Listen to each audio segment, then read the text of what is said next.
भारत भूमी ही संस्कृती, इतिहास आणि परंपरेची खाण आहे। याच पवित्र भूमीवर महाराष्ट्राच्या गडचिरोली जिल्ह्यात निसर्गाच्या सानिध्यात वैनगंगा नदीच्या तीरावर बसलेले एक प्राचीन तीर्थक्षेत्र म्हणजे मार्कंडा। गडचिरोली जिल्ह्यातील चामोर्शी तालुक्यातील मार्कंडा गावात वसलेलं हे देवालय भक्ती, इतिहास आणि कला कौशल्यांचा संगम आहे।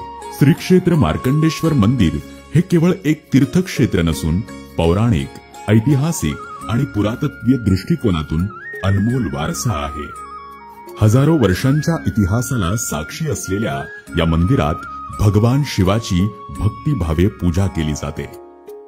दरवर्षी महाशिवरात्रीच्या दिवशी येथे 5 ते 6 लाखांहून अधिक भक्तगण एकत्र येतात।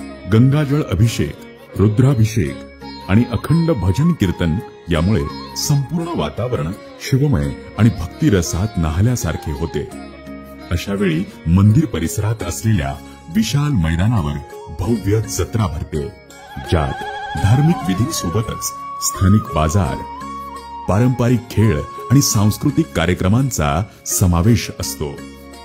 श्रावण महिन्यातही दर सोमवारी 2 ते 3 लाख भाविक भगवान शिवाच्या दर्शनासाठी येतात आणि भगवान शिवाचे जलाभिषेक करतात। मार्कंडा येथे पोहोचण्यासाठी नागपूर, चंद्रपूर आणि गडचिरोलीहून नियमित बस सेवा उपलब्ध आहे।